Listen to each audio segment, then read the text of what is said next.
আসসালামু আলাইকুম viewers, welcome back to my channel Arna Rahman. আশা করছি আপনারা সকলেই খুবই ভালো আছেন, সুস্থ আছেন। সো ভিউয়ার্স, আজকে চলে আসছি আপনাদের জন্য একটা মেকআপ টিউটোরিয়াল নিয়ে। আর আমি যে ড্রেসটা পরে আছি, এই ড্রেসটা আমি নিয়েছি National Fashion House Eastern Mallika থেকে। Details video link video description বক্সে দেওয়া আছে। তো এখানে আমি চলে আসছি আমার একদম অচেনা একটা চেহারা নিয়ে, যেহেতু মেকআপ টিউটোরিয়াল। সো হিজাব বাঁধতে পারিনি ওইভাবে, আমি একটা সুন্দর হেয়ার ব্যান্ড পরে নিয়েছি যাতে করে আমার চুলগুলো সামনে চলে না আসে। আর যেহেতু এটা আমার প্রথম মেকআপ টিউটোরিয়ালের ভিডিও এবং এটা আমি আমার গ্রামে বসে শ্যুট করেছি, সো যদি কোনো ভুল ত্রুটি হয় ক্ষমা সুন্দর দৃষ্টিতে দেখবেন। প্রথমে আমি শিউইডের এই যে টোনারটা রয়েছে, এটা আমি আমার ফেসে লাগিয়ে নিব। আর এইটা কিন্তু অনেক অনেক ভালো একটা টোনার, অয়েলি টু কম্বিনেশন স্কিনের জন্য এটা অনেক ভালো কাজ করে। আমার স্কিনে তো অনেক ভালো কাজ করেছে, যেহেতু আমার স্কিনটা অয়েলি স্কিন। আর এটা আমি নিয়েছিলাম কার্নিসিয়া থেকে। এটা অনেক ভালো একটা প্রোডাক্ট। আর কার্নিসিয়াতে কিন্তু অরিজিনাল অথেন্টিক মেকআপ বলুন, স্কিন কেয়ারগুলো বলুন, আপনারা কিন্তু পেয়ে যাবেন। সো প্রথমে আমি ফেসে টোনারটা অ্যাপ্লাই করে নিব। টোনার অ্যাপ্লাই করার পরে আমি অ্যাপ্লাই করব আমার আইব্রোটা আর্ট করব। তো আমি নর্মালি পেন্সিল দিয়ে আইব্রোটা আর্ট করি, কারণ আমি পাউডারটা ওইভাবে কমফোর্টেবল না, প্লাস যে কি বলে জেল, যেটা ওটাতে অতটা কমফোর্টেবল না, প্লাস জেল টাইপের বা ক্রিম টাইপের যেগুলো হয় সেগুলো দিয়ে আমি কমফোর্টেবল না। আমি সবসময় পেন্সিল দিয়ে কমফোর্টেবল, এবং আমি সবসময় ন্যাচারাল রেখে আইব্রোটাকে ড্র করি। অনেকে দেখা যায় ওভার ড্র করে, দেখতে ভালো লাগে, বা অনেকে ওটাতে কমফোর্টেবল ফিল করে, বাট আমি ন্যাচারাল যেটা আছে ওটাকে জাস্ট হালকা একটু ড্র করি। ওভার ড্র করা আমার পছন্দ না, আমি সবসময় ন্যাচারাল রাখাটাকে পছন্দ করি। এবং এটার পরে আমি একটু হালকা করে কম করে নিব, এতে করে জিনিসটা ফিনিশিংটা খুব ভালো হবে এবং সুন্দর করে মিশে যাবে। তো আমি কিন্তু বারবার মুখের সামনে একটু পরপর আয়না ধরছি, কারণ এটা বুঝতেই পারছেন আমি ফার্স্ট টাইম করছি, তো অনেক ভুল ত্রুটি হবে, অবশ্যই ক্ষমা সুন্দর দৃষ্টিতে দেখতে হবে। আপনারা অনেক রিকোয়েস্ট করেছেন বলে কিন্তু আমি সামনে এসে এরকম একটা মেকআপ টিউটোরিয়ালের ভিডিও করার সাহস পেয়েছি। সো এখন আমি সেম যেটা দিয়ে কম করেছি সেটার অপোজিট সাইডে একটা সুন্দর অ্যাঙ্গেল ব্রাশ আছে, যেটা দিয়ে আমি এখন আইব্রোটাকে হাইলাইট করব, যেটা W7 কনসিলার দিয়ে আমি এটাকে হাইলাইট করব চোখের নিচটাকে। আগে আমি অল্প একটু প্রোডাক্ট নিয়ে চোখের উপরে সেটাকে লাগিয়েছি, যেটা একটু এক্সট্রা আছে, সেটা চোখের ওপরে লাগিয়ে নিয়েছি, এবং সেখান থেকে একদম হালকা লাইটভাবে আমি চোখের নিচে কিন্তু এটা অ্যাপ্লাই করেছি। আমি কিন্তু ডিরেক্ট নিয়ে চোখের নিচে অ্যাপ্লাই করিনি। এটা যারা বিগিনার আছেন তাদের জন্য এটা অনেক বেশি হেল্পফুল হবে। প্রোডাক্টটা আপনি সবসময় চোখের উপরে নিয়ে লাগাবেন, দেন ওখানে ভালো করে জিনিসটা ব্রাশ থেকে কমে গেলে সোজা কথা প্রোডাক্টটা, তারপরে চোখের নিচে ড্র করবেন, বা আইব্রোর নিচে, চোখের নিচে না, আইব্রোর নিচে ড্র করবেন। এক্ষেত্রে যেটা হবে, এক্সট্রা প্রোডাক্ট আপনার আইব্রোর নিচে লেগে যাওয়ার কোনো চান্স থাকবে না। সেটা লেগে গেলে কিন্তু রিমুভ করাটা খুব টাফ হয়, আমার জন্য তো হয়ই। তো সেই জন্যই বললাম। দেখতে পাচ্ছেন আমি ফার্স্টে কিন্তু আমার চোখের উপরে প্রোডাক্টটা বেশি অ্যাপ্লাই করেছি, দেন সেখান থেকে হালকা করে নিয়ে পুরো আইব্রোটাকে আমি খুব সুন্দর করে হাইলাইট করে নিয়েছি। এবং এবার এটাকে আমি ব্লেন্ড করে নিব। এটা দেখা যায় ব্রাশের চেয়ে আঙুল দিয়ে খুব সুন্দর করে কিন্তু এই জিনিসটা ব্লেন্ড করা যায় ব্রাশের চেয়ে। সো এটা ব্রাশ দিয়ে ভালোভাবে অ্যাপ্লাই করা হয়ে গেলে আমি এটা আমার আঙুল দিয়ে খুব সুন্দর করে এটাকে ব্লেন্ড করে নিব। ব্লেন্ড করা হয়ে গেলে আমি এটাতে হালকা একটু লুজ পাউডার নিয়ে নিয়েছি, লুজ পাউডার দিয়ে সেট করে দিয়েছি। এবার ইউ ক্যান বির যে প্যালেটটা রয়েছে ফ্রুটি পাই, এখান থেকে আমি আমার আই মেকআপটা স্টার্ট করব। আমি যেহেতু পিঙ্ক কালারের একটা ড্রেস পরেছি, আমি একটু পিঙ্ক কালারের আই লুক করার ট্রাই করবো। সো খুব লাইট একটা কালার দিয়ে আমি কিন্তু স্টার্ট করেছি, দেখতে পাচ্ছেন, এবং খুবই অল্প প্রোডাক্ট। এটা কিন্তু ফার্স্ট একদম ফার্স্ট প্রায়োরিটি আই মেকআপের ক্ষেত্রে, যে হালকা কালার দিয়ে স্টার্ট করতে হবে এবং খুব অল্প প্রোডাক্ট নিয়ে। দেখুন আমি কিন্তু বারবার প্রোডাক্টটা নিচ্ছি এবং বারবার ব্লেন্ড করছি। আমি একবারে কিন্তু অতিরিক্ত প্রোডাক্ট নিচ্ছি না। আমি যখন শুরুতে মেকআপ করতাম বা বলতে পারেন মেকআপ শিখতাম, তখন কিন্তু এই জিনিসটা আমার হতো যে একসাথে আমি অনেক বেশি প্রোডাক্ট নিয়ে ফেলতাম, দেন ব্লেন্ড করতে পারতাম না। এই কথাটা কিন্তু সবাই বলে। তো আপনাদের কিন্তু এটা মাথায় রাখতে হবে, অল্প প্রোডাক্ট নিয়ে অল্প করে প্রোডাক্ট নিতে হবে, দেন কি বলে হালকা প্রোডাক্ট থেকে স্টার্ট করতে হবে। দেন আমি কিন্তু আর একটু ডিপ পিঙ্ক কালার দিয়ে আগে বাহিরের সাইডে যে চোখের কর্নারটা আছে সেখান থেকে আস্তে আস্তে ব্লেন্ড করে ভিতরের দিকে যাব। এবং সফট একটা ব্রাশ নেওয়ার ট্রাই করবেন আই মেকআপের ক্ষেত্রে, এবং ছোট সফট ফ্লাপি টাইপের যে ব্রাশগুলো সেটা দিয়ে কিন্তু ব্লেন্ড করলে জিনিসটা অনেক সুন্দরভাবে ব্লেন্ড হয়। দেখুন আমি কিন্তু একদম প্রথমে হালকা কালার, দেন হালকার চেয়ে ওটার চেয়ে আর একটু ডিপ কালার দিয়ে কিন্তু হচ্ছে আমার ইনার মানে একদম আউটার কর্নারে হচ্ছে প্রথমে প্রেস করছি, দেন হচ্ছে ভিতরের দিকে আস্তে আস্তে এটাকে ব্লেন্ড করে দিচ্ছি। এতে করে দেখুন খুব সুন্দরভাবে কিন্তু এটা ব্লেন্ড হয়ে যাচ্ছে এবং কোনো হার্শ লাইন এটাতে তৈরি হচ্ছে না, বা যেরকম একটা বাজে দেখতে লাগা প্যাচি প্যাচি কোনো ভাব কিন্তু আমার আই মেকআপে আসবে না। যদিও আমি প্রফেশনাল না, আমিও আপনাদের সাথে শেয়ার করছি এবং নিজেও অনেক কিছু শিখছি। তো এরপরে হচ্ছে আমি আরেকটু ডার্ক কালার, যেটা হচ্ছে এই যে একটু জাম টাইপের একটা পিঙ্ক কালার দিয়ে আমি হচ্ছে আবার মেকআপটা স্টার্ট করব, যেটা এই কর্নারে সেট করলাম। দেন হচ্ছে আস্তে আস্তে ব্লেন্ড করে করে আমি ভিতরের দিকে কিন্তু এটাকে নিয়ে যাচ্ছি। আমি কিন্তু একবারে জিনিসটাকে ভিতরে নিয়ে যাচ্ছি না, প্রথমে কর্নার থেকে ব্লেন্ড করে করে ভিতরের দিকে যাচ্ছি। এতে করে কিন্তু আমি বারবার বলছি আই মেকআপটা অনেক বেশি সফট হবে এবং ফিনিশিংটা, বিশেষ করে মেকআপের সবচেয়ে বড় যে ব্যাপারটা রয়েছে ফিনিশিং। মেকআপ আমরা অনেক করতে পারবো, বাট ফিনিশিংয়ের যে ব্যাপারটা আছে সেটা কিন্তু এই ক্ষেত্রে সুন্দর হবে। দেখতে পাচ্ছেন আমি কিন্তু বারবার নিচ্ছি এবং বারবার জিনিসটাকে ব্লেন্ড করছি। এরপরে এর চেয়ে আর একটু ডার্ক কালার, যেটা হচ্ছে এটা নিয়ে আমি হচ্ছে আমার চোখের আউটার কর্নার যেটা আছে সেখানে বসিয়ে দেন আবার ব্লেন্ড করে করে ভিতরের দিকে যাব, ইনার কর্নারের দিকে যাব।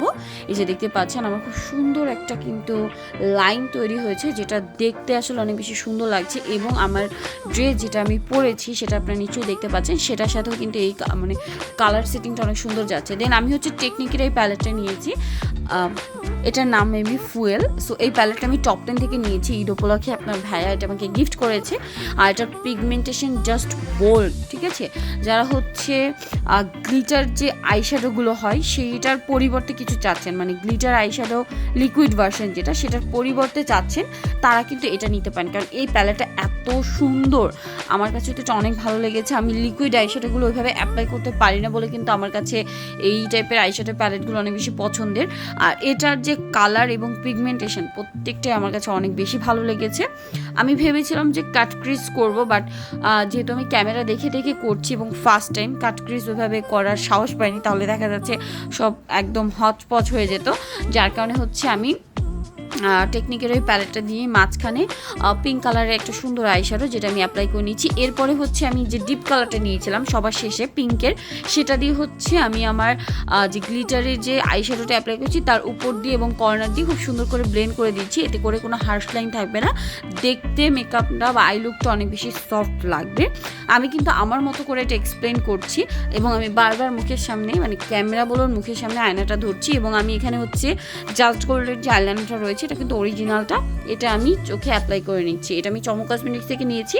এবং এখানে যে এসেন্সের মাস্কারাটা দেখতে পাচ্ছেন এটাও চমক থেকে নিয়েছি, এটা আমি আমার ল্যাশে অ্যাপ্লাই করে নিয়েছি। এরপরে আমি আমার ফেস মেকআপে চলে যাব। এখানে আমি হচ্ছে নিভিয়া সফটের এই ময়শ্চারাইজারটা ইউজ করছি। এটা আমি অলওয়েজ শীত গ্রীষ্ম বর্ষা অল টাইম হচ্ছে এটা আমি অ্যাপ্লাই করি আমার ফেসে অ্যাজ এ ময়শ্চারাইজার, এবং মেকআপের আগেও কিন্তু আমি ইউজ করি এটা। সো ময়শ্চারাইজারটা খুব সুন্দর করে আমি কিন্তু টোনারটা আগেই অ্যাপ্লাই করে নিয়েছিলাম এবং এরপরে কিছুটা সময় ব্রেক দিয়ে আমি হচ্ছে ময়শ্চারাইজারটা অ্যাপ্লাই করেছি। আপনি চাইলে সাথে সাথে অ্যাপ্লাই করতে পারেন। দেন ময়শ্চারাইজার অ্যাপ্লাই করা হয়ে গেলে আমি বেবি স্কিনের এই যে প্রাইমারটা অ্যাপ্লাই করবো। এটা হচ্ছে বেবি স্কিনের অরিজিনালটা, যেটা আমি চমক থেকে নিয়েছিলাম। মেবি এখন রেপ্লিকাটা আছে, অরিজিনালটা সবাই অনেক মানে এক্সপেন্সিভ মনে করে, যার কারণে অরিজিনালটা ভাড়া রাখে না। রেপ্লিকাটা আছে, বাট আমি অরিজিনালটা যখন এনেছিলাম আমি অরিজিনালটাই নিয়েছি। এটার অনেক ভালো একটা দিক কি, আপনার যে পোর্সগুলো রয়েছে সেগুলোকে হচ্ছে এটা খুব সুন্দর করে মানে কি বলবো একদম ভ্যানিশ করে ফেলে, প্লাস মেকআপটা অনেক সুন্দরভাবে বসে, ঠিক আছে, খুব সুন্দরভাবে বসে মেকআপটা। এবং এটা প্রাইমারটা অ্যাপ্লাই করা হয়ে গেলে আমি হচ্ছে এখানে ফাউন্ডেশনটা নিব। এখানে ফাউন্ডেশন হিসেবে আমি যেটা নিয়েছিলাম সেটা হচ্ছে মেবলিনের এই যে ইনফাভেল ফাউন্ডেশনটা রয়েছে।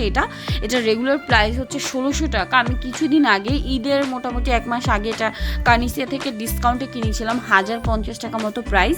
সো এখানে আমি খুব অল্প, খুব লাইট, মানে খুব অল্প পরিমাণে আমার ফেসে অ্যাপ্লাই করব। কারণ আমি মানে যত মানে যে কোনো প্রোগ্রাম হোক না কেন, বিয়ের প্রোগ্রাম বলেন বা যে কোনো প্রোগ্রামে আমি যাই না কেন, আমি সবসময় একটু হালকা মেকআপটা পছন্দ করি। অতিরিক্তটা আমার পছন্দ না, বা ভারীটা।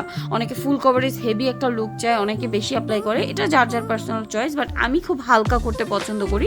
এবং এটাতে দেখুন অল্প নেওয়াতে কত সুন্দর একটা ফিনিশিং দিচ্ছে, খুব সুন্দর একটা ফিনিশিং দেয়।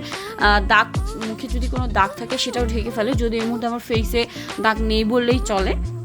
খুব সুন্দর করে কিন্তু এটাকে ভ্যানিশ করে ফেলে দেখুন। আর খুব সুন্দরভাবে এটা স্মুথলি এটা ব্লেন্ড হয়ে গিয়েছে আমার ফেসে। এরপরে হচ্ছে আমি W7-এর যে কনসিলারটা রয়েছে এটা আমি হচ্ছে আমার চোখের নিচে অ্যাপ্লাই করে নিয়েছি, যেটা আসলে রেকর্ড হয়নি। এবং এরপরে পিঙ্ক ফ্ল্যাশের এই লুজ পাউডারটা দিয়ে আমি আমার চোখের নিচে হচ্ছে যে কনসিলারটা রয়েছে সেটা সেট করে নিব, এবং সাইড থেকে একটু হালকা বেকিং করার ট্রাই করছি আমি, এবং নোজ এরিয়াতেও। এরপরে হচ্ছে আমি W7-এর এই যে ব্রোঞ্জারটা আছে এটা দিয়ে হচ্ছে আমার নোজটাকে কন্ট্রোরিং করব। আমি সবসময় কন্ট্রোরিং বলেন মেকআপের ক্ষেত্রে সবসময় একটু লাইট জিনিসপত্র পছন্দ করি।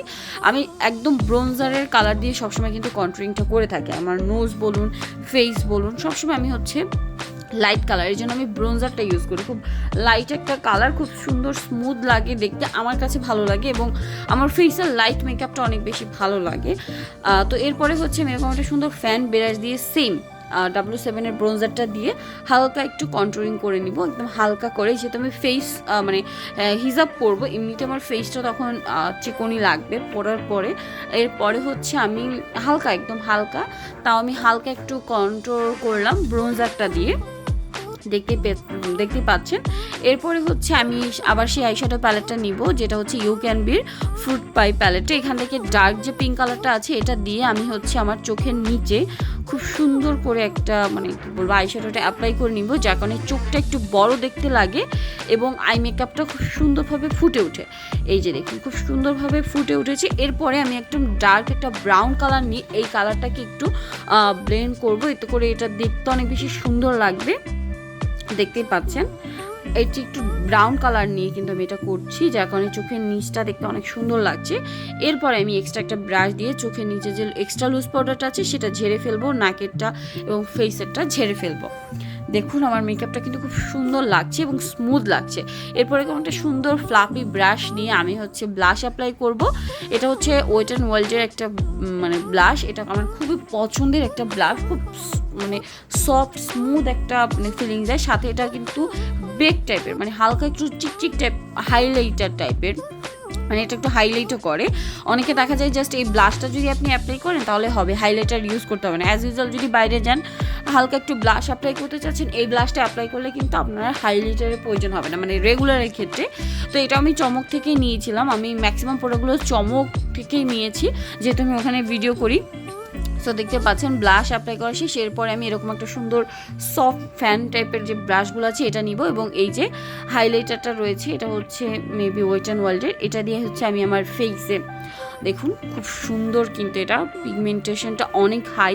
সো এটা আমি আমার এই যে গালের এই সাইডটাতে ইউজ করব হাইলাইটারটা, এবং হচ্ছে হালকা একটু নাকেও দিব, মানে যেসব জায়গায় হাইলাইটারগুলো লাগানো হয় মানে মানে একদম যে এরিয়াগুলো আমাদের হাইলাইট হয়ে থাকে, এই যে আইব্রোর নিচেও একটু অ্যাপ্লাই করবো, দেন হচ্ছে কপালে হালকা একটু লাগাবো, এরপরে হচ্ছে ঠোঁটের উপরে একটু দিব আমি। আর এই ব্রাশটা হওয়ার কারণে কিন্তু হাইলাইটারটা মানে এই ব্রাশটা দিয়ে আমি সব জায়গায় ফেসের সব জায়গায় আমি হাইলাইটারটা খুব সুন্দর করে অ্যাপ্লাই করতে পারি ব্রাশটার জন্য।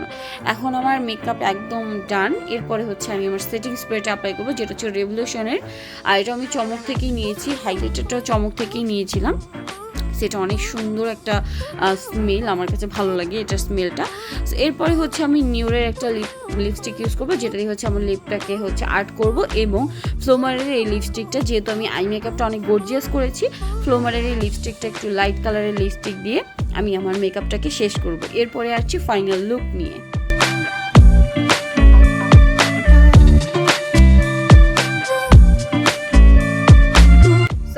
এটা ছিল আজকের ভিডিও বা আজকের মেকআপ লুক। সো এই লুকটা আপনাদের কেমন লেগেছে অবশ্যই কমেন্ট করে জানাতে ভুলবেন না। আর যারা নতুন এসেছেন অবশ্যই চ্যানেলটি সাবস্ক্রাইব করে পাশে থাকা বেল বাটনটিতে ক্লিক করে রাখবেন, তাহলে রেগুলার আপডেটগুলো পেয়ে যাবেন। তো সবাই ভালো থাকবেন, সুস্থ থাকবেন, আল্লাহ হাফেজ।